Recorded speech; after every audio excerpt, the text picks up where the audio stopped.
მოგესალმებით თქვენი ყოფებით აღწე კოდების სამყარო.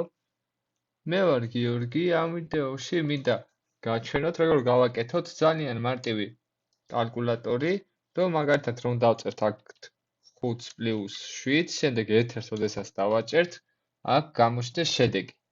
ამის გასაკეთებლად მე გამოვიყენებ eval მეთოდს.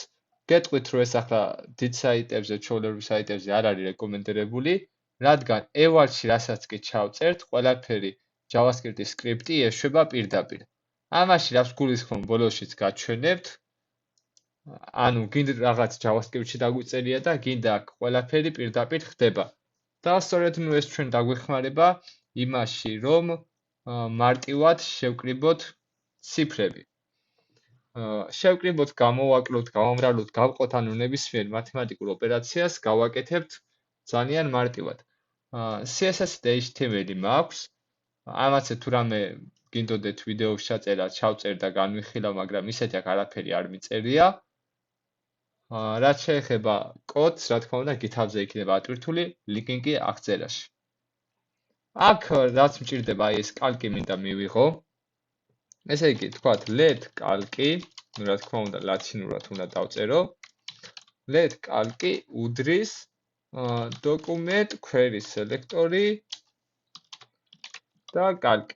კარგით, აქ ახლა კალკი მაქვს, ამ კალკზე ვაკეთებ უბრალოდ edit listeners, რომ გავიგო, როდის დააჭრა მოხმარებელი enters. რის შემდეგაც უკვე დაანგარიშება მოხდება აქ ჩაწერილი მონაცემების. იმის გასაგებად, თუ როდის დააჭრა enters, მინდა ასეთი k-API, რომელიც გვიბრუნებს ჩვენ თუ რა სიმბოლოს დააჭრა მოხმარებელი. აქ ჩვეულებრივ მეორე გადაეცემა event-ი, მეთოდი, ისრებიანი მეთოდი ამ შემთხვევაში, სადაც events ვიღებთ და events როდესაც ვეჭდავთ, თქვათ, ახლა აი რაღაცას რო ჩავწერთ, უნდა დაპეჭდოს event-ი, მაგრამ ამ შემთხვევაში აქ გამომრჩა, რომ კალკი მაქვს ID და მივუთითო query selector-ში, რომ ეს უნდა მივიღო როგორც ID. კარგით, ეს მივიღე როგორც ID, აქ რაღაც ჩავწერე და შესაბამისი სიმბოლოები ის დამიბეჭდა და შესაბამის ნახეთ k-კოდსაც მიბეჭდავს. ამ შემთხვევაში მე მაინტერესებს enters რო დავაჭერ, ამის k-კოდი არის 13.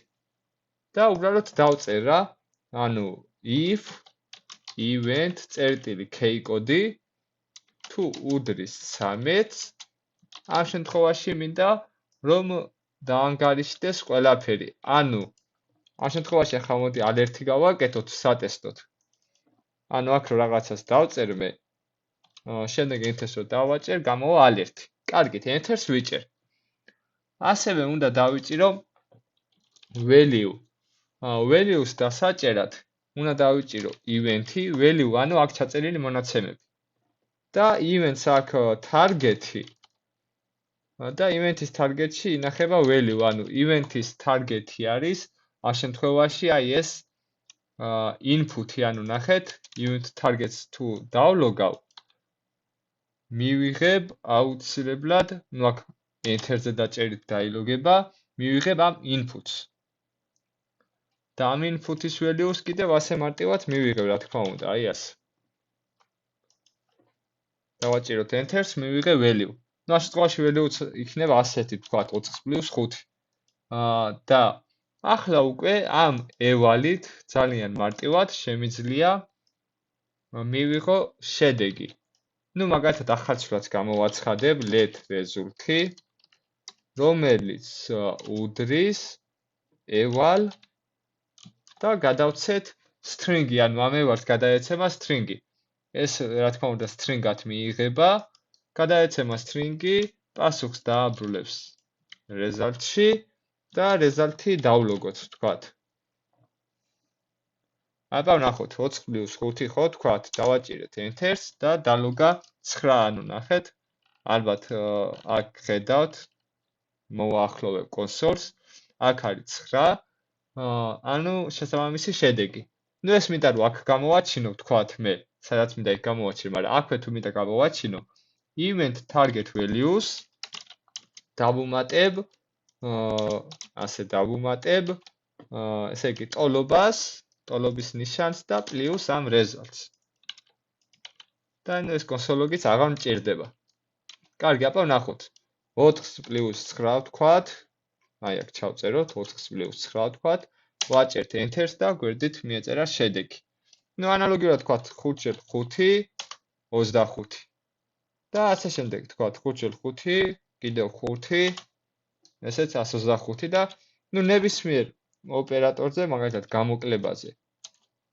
ასე იმუშავებს, მაგალითად 9 გავყოთ 3-ზე იმუშავებს და ასე შემდეგ. მაგრამ როგორც გითხარით, ამას უფრო ასე გასართობად თუ გამოვიყენებთ, თორემ მოხმარებელს შეუძლია აი ამ ყველაფრით რა ახლა ხრიქსაც გასავლით ასე ვთქვათ. ამ ყველაფრით გააკეთოს ის, რომ აქ რასაც ჩაწერს ჩვენ საიტზე იმოქმედებს. ანუ მაგალითად აქ რო ალერტი ჩავწერო მე და გამოვიტანო 34. Enter-ს რო დავაჭერ, აი ნახეთ, ჩვეულებრივ საიტზე გამოვიდა ალერტი.